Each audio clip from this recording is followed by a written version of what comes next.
Chapter 2. Boarding School. The boarding school was more than 100 miles from my home, so our journey took us several days. We slept out under the silver moon and the bright stars. Each morning, my uncle cooked food for us over the fire, usually mutton and beans. Those meals were so good, and the time I spent with him was precious to me. I knew I was soon going to be away from all of my family. I shall never forget that journey. However, what I remember most is the morning of my arrival at Rehoboth Mission. It didn't begin well for me. As soon as my uncle reached the gate of the school, like all the other parents and relatives who had traveled far to bring their children there, he was told that he had to go.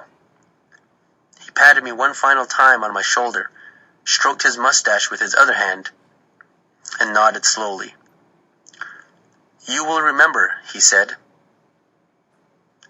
He watched me walk through the gate before he climbed back up into the seat of the wagon, lifted his reins, clucked to the horses, and drove off without looking back. He didn't say goodbye. There is no word for goodbye in Navajo. So I was left standing there, a sad little boy, holding tight against my chest the thin blanket in which my few belongings were tied. But I wasn't alone. There were many other Navajo children standing there, just as uncertain as I was. Like me, those boys and girls were wearing their finest clothing. Their long black hair glistened from being brushed again and again by loving relatives. The newest deerskin moccasins they owned were on their feet. Like me, many of them wore family jewelry made of silver, inset with turquoise and agate and jet. Our necklaces and bracelets, belts and hair ornaments, were a sign of how much our families loved us, a way of reminding those who would now be caring for us how precious we were in the eyes of our relatives. Suddenly, as if everyone had remembered their manners all at once, we began introducing ourselves to each other as Navajos are always supposed to do.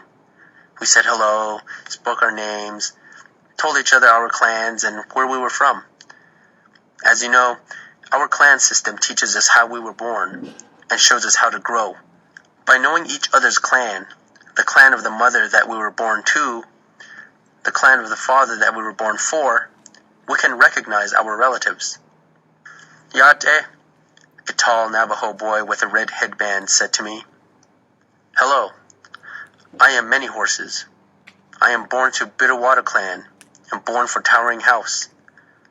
My birthplace is just west of Chinle, below the hills, there to the west." Hearing his polite words made me feel less sad, and I answered him slowly and carefully. "Yate, I am Kiyeja.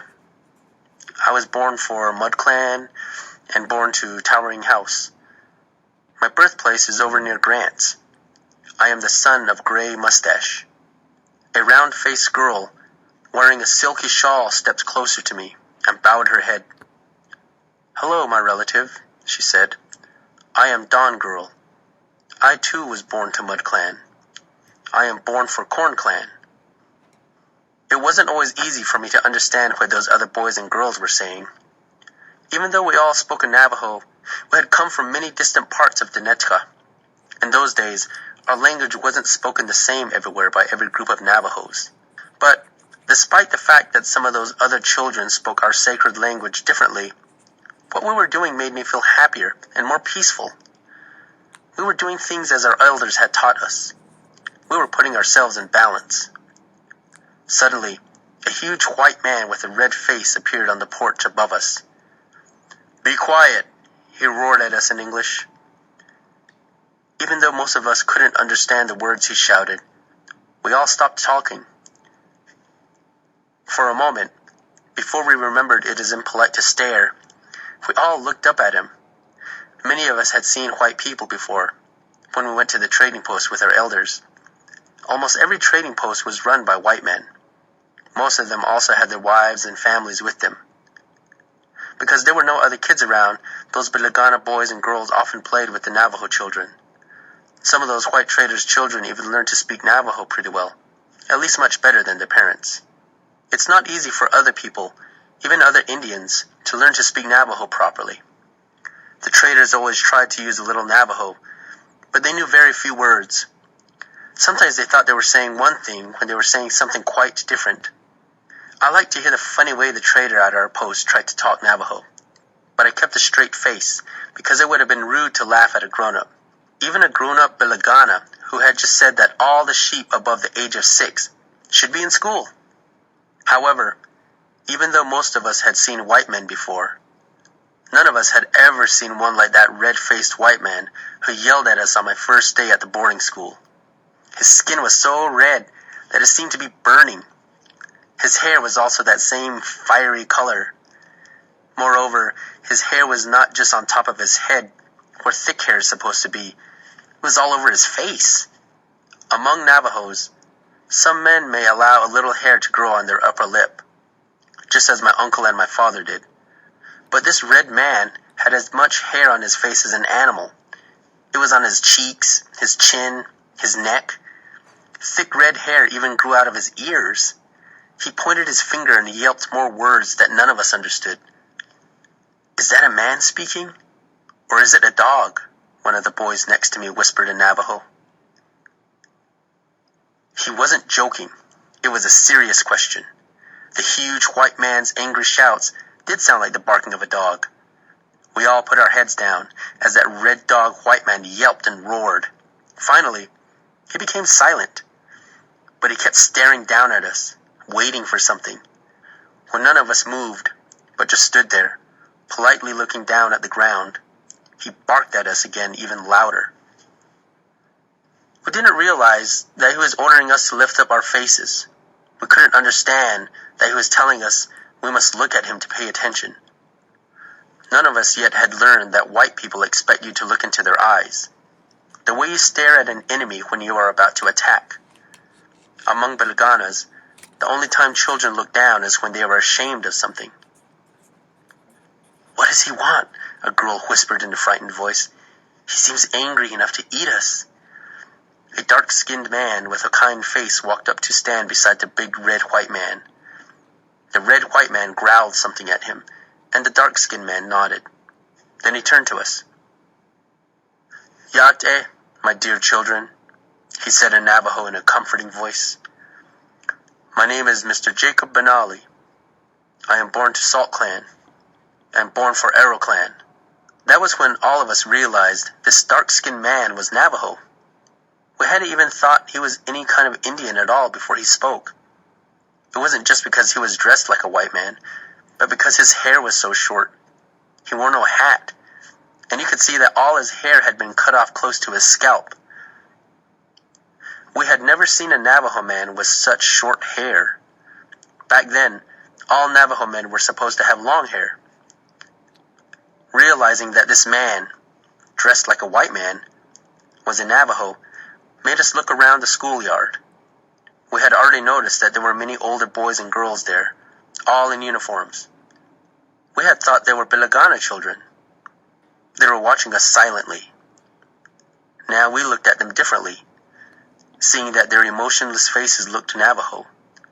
But none of them had come to introduce themselves. Many Horses, the tall boy with the red headband, spoke up. "My uncle," he said to Mr. Jacob Benali, using the polite form of address to show he respected this man like a relative. "Are those other children in Bilagana clothing also Navajos?"